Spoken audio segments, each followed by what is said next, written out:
اللہ الرحمن الرحیم۔ یہ جو آپ نے مجھے ابھی شارٹ کلپ بھیجا ہے محترم کا، جس میں یہ کہہ رہے ہیں کہ قادیانی جو ہے یہ اہل کتاب سے زیادہ برے کافر نہیں ہیں، ان کا مفہوم یہی ہے، اور ان کی عورتوں سے نکاح بھی حلال ہے اور ان کا ذبیحہ بھی حلال ہے۔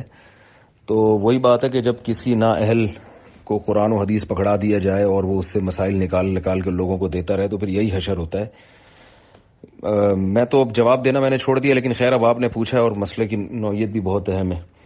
مسئلہ یہ ہے کہ یہ جو اہل کتاب کی عورتوں سے اللہ نے نکاح کو حلال قرار دیا ہے نا، تو اس پر پوری امت کا اجماع ہے کہ یہ اہل کتاب سے یہود و نصارہ مراد ہے، قادیانی اس میں داخل نہیں ہے۔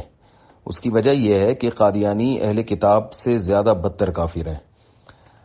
اور رہا یہ مسئلہ، انہوں نے دلیل یہ دی ہے کہ اہل کتاب جو ہیں یہود و نصارہ، وہ تو ہمارے نبی صلی اللہ علیہ وسلم کو نبی مانتے ہی نہیں ہیں۔ قادیانی نبی صلی اللہ علیہ وسلم کو نبی مانتے تو ہیں، اور ایک اور کلپ میں محترم نے یہ بھی دلیل دی ہے کہ قادیانی تو بخاری کو بھی مانتے ہیں، مسلم کو بھی مانتے ہیں۔ تو یہ دو طرح سے یہ دلائل بالکل باطل ہیں، دو وجہ سے یہ دلائل غلط ہیں۔ پہلی وجہ یہ ہے کہ یہ کہنا کہ قادیانی جو ہے رسول اللہ صلی اللہ علیہ وسلم کو نبی مانتے ہیں، یہ بات ہی غلط ہے، وہ نہیں مانتے۔ اگر نبی مانتے ہوتے تو آپ صلی اللہ علیہ وسلم کے ساتھ تواتر کے ساتھ جو نبی صلی اللہ علیہ وسلم سے ثابت ہے کہ انا خاتم النبی لا نبی بعدی، اور اتنی مضبوطی کے ساتھ آپ صلی اللہ علیہ وسلم سے یہ بات منقول ہے کہ آج تک امت میں کسی نے بھی اس میں اختلاف نہیں کیا ہے، تمام صحابہ، تابعین، تبع تابعین، سب کا اس پر اجماع ہے۔ تو تواتر سے جو چیز ثابت ہوتی ہے نا، اس کا انکار بھی یہ گویا اس کا انکار ہوتا ہے کہ آپ کہنے والے ہی کا انکار کر رہے ہیں۔ تو اس لیے قادیانیوں کا یہ کہنا کہ ہم رسول اللہ صلی اللہ علیہ وسلم کو نبی مانتے ہیں، قادیانی اس دعوے میں جھوٹے ہیں۔ مانتے ہوتے تو آپ صلی اللہ علیہ وسلم کی ختم نبوت پر ایمان رکھتے۔ اس کی مثال بالکل ایسے ہے کہ ایک آدمی کے پاس روز روشن کی طرح یہ بات ثابت ہو گئی کہ نبی صلی اللہ علیہ وسلم نے 5 ٹائم نماز کا حکم دیا ہے۔ اب یہ بات سب مسلمان جانتے ہیں کہ 5 وقت نماز کا حکم دیا، قرآن میں بھی نماز ہے، نبی صلی اللہ علیہ وسلم کی بہت ساری احادیث میں نماز ہے، آپ کا خود نماز پڑھنا ثابت ہے۔ اب تواتر سے یہ بات ثابت ہے۔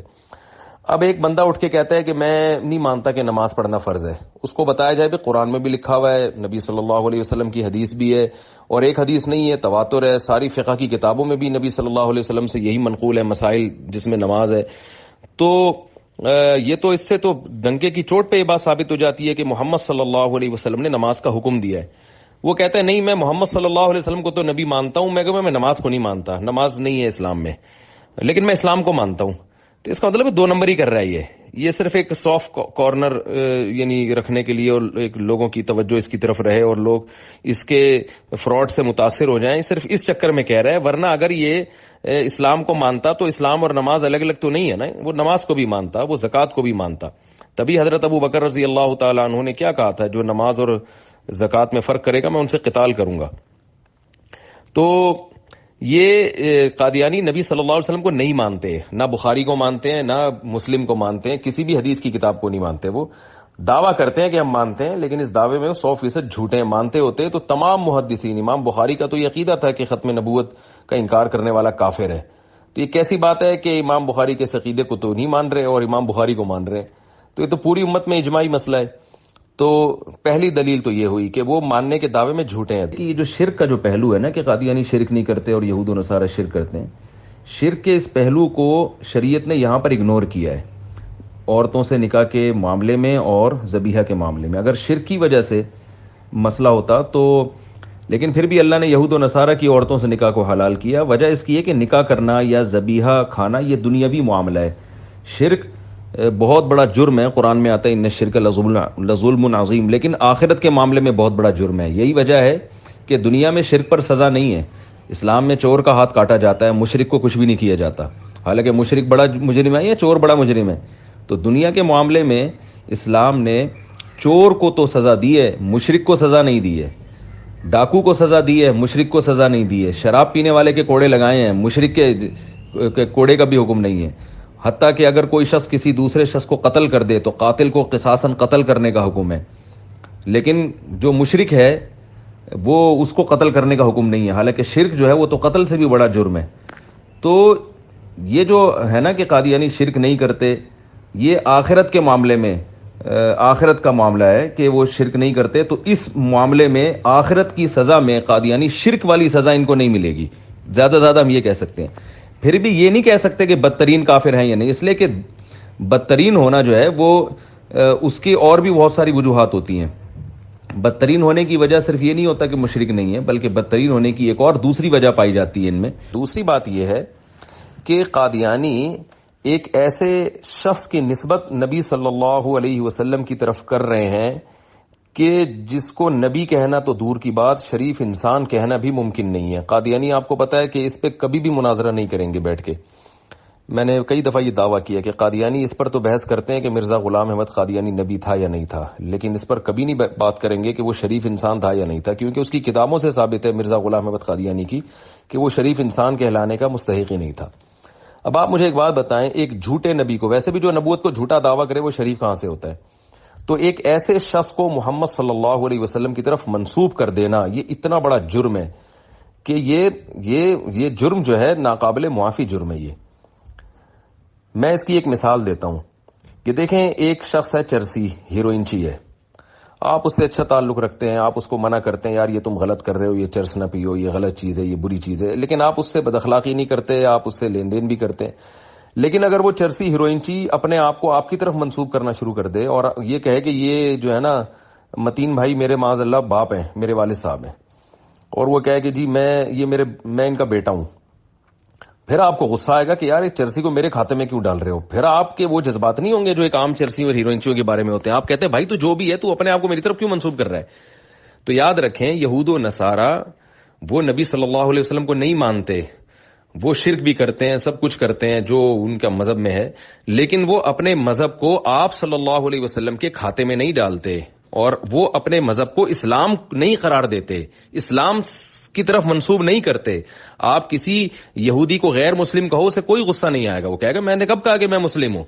تو وہ اپنا رشتہ اسلام سے نہیں جوڑتے. اس لیے اسلام میں اور یہود و نصارہ میں ایک واضح لائن ہے جس کو یہود و نصارہ بھی مانتے ہیں، دودھ کا دودھ پانی کا پانی ہے. جس کو اسلام کی طرف آنا ہے وہ اسلام کی طرف آئے گا، جس کو عیسائی بننا ہے وہ عیسائی بنے گا. اسلام کو میں کنفیوژن پیدا نہیں کی انہوں نے. تو بالکل ایک چرسی ہیروئنچی جو ایک معاشرے کا گرا ہوا شخص ہو وہ اپنی نسبت آپ کی طرف کرے گا تو آپ کے جو جذبات ہوں گے وہ جتنی آپ میں غیرت ہوگی نا اتنا آپ کو غصہ آئے گا. تو یاد رکھیں نبی صلی اللہ علیہ وسلم، حدیث میں آتا ہے، صحیح مسلم کی حدیث ہے، آپ صلی اللہ علیہ وسلم نے فرمایا اللہ سب سے زیادہ غیرت والا اور میں تم میں انسانوں میں مخلوق میں سب سے زیادہ غیرت والا ہوں. تو آپ صلی اللہ علیہ وسلم یہ کیسے برداشت کریں گے کہ ایک جھوٹے نبی اور جو شریف انسان کہلانے کا مستحق نہیں تھا اس نے نبوت کا دعویٰ کیا؟ ٹھیک ہے لوگ جس نے ماننا ہے مانے، لیکن اس کو نبی صلی اللہ علیہ وسلم کے کھاتے میں کیوں ڈالے بھائی؟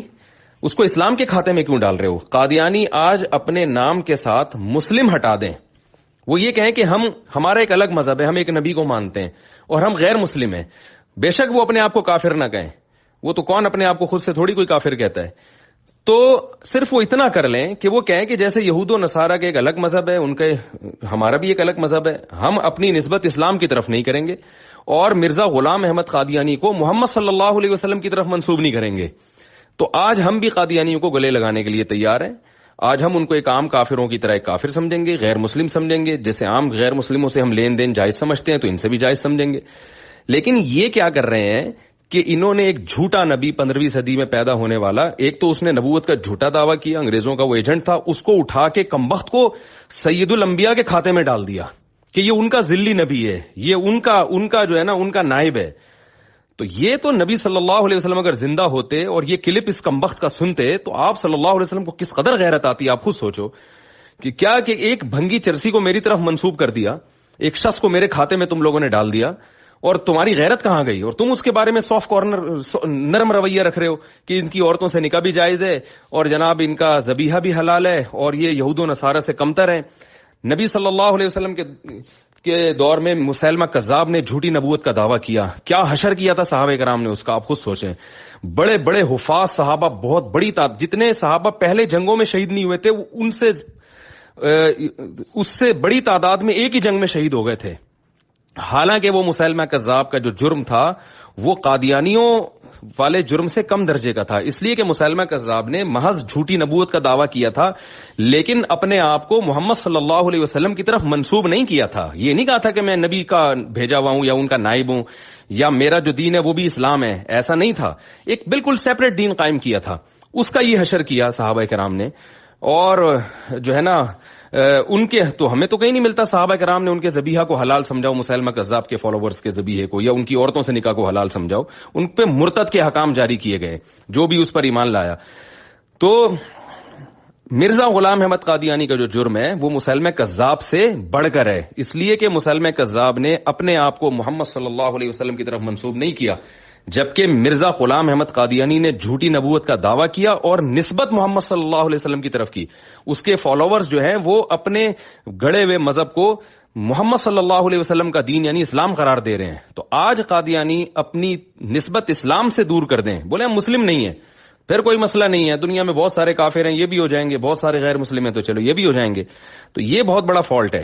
تو یہ جو محترم نے دو دلائل دیے ہیں نا، دونوں غلط ہیں. ایک دلیل تو یہ دی کہ یہ نبی صلی اللہ علیہ وسلم کو مانتے ہیں، نبی مانتے ہیں، یہ دلیل غلط ہے. یہ نہیں مانتے نبی، جھوٹ بولتے ہیں. یہ مانتے تو یہ آپ سے جو تواتر سے جو چیز ثابت ہے اس کو فالو کرتے. یہ دوسری بات یہ کہ جب بعد والے جھوٹے نبی کو آپ نے نبی مان لیا تو پہلے والی کی تو نبوت ویسے ہی کینسل ہو گئی نا، تو وہ تو ماننا نہ ماننا ویسے ہی برابر ہو گیا. آپ یہ کہہ سکتے ہیں کہ یہ قادیانی کہتے ہیں یہ نبی ہی کی تعلیمات کو کے پرچار کے لیے آیا ہے. بھائی قادیانی مرزا جو قادیانی کی کوئی بھی بات ہے تو قادیانی اس کو پتھر پہ لکیر سمجھتے ہیں، کیونکہ نبی کی ڈیفینیشن یہ ہے کہ جب دن کو رات کہہ دے تو آپ کو رات ماننی ہے، اور رات کو اگر نبی نے دن کہہ دیا تو آپ کو دن ماننا ہے.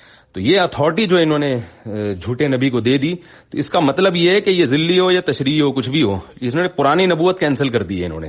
تو آپ صلی اللہ علیہ وسلم کی نبوت کا دو طرح سے انکار کیا. ایک تو یہ کہ نیا نبی جب آ گیا تو پرانا تو ویسی ان کی تو تعلیمات کل عدم ہو گئی، اس لحاظ سے بھی اور اس لحاظ سے بھی کہ نبی نے جو ختم نبوت کے بارے میں ہمیں واضح لفظوں میں بتایا ہے کہ میرے بعد کوئی نبی ہوتا تو عمر ہوتا، یہ واضح احادیث ہیں. ان احادیث کا انکار کر کے نبی ہی کا صاف لفظوں میں انکار کر دیا انہوں نے. تو دوسری یہ ایک دلیل ہو گئی. دوسری دلیل یہ ہے کہ یہ جو جھوٹے نبی کو مان کر اپنی نسبت جو اسلام کی طرف کر دی انہوں نے، یہ نسبت کی وجہ سے معاملہ حساس ہو گیا ہے. اس سے ان کا جرم عیسائیوں اور یہودیوں کے جرم سے کئی گنا بڑھ گیا ہے. یہ آج نسبت ختم کر دیں تو پھر اتنا بڑا ایشو نہیں ہے.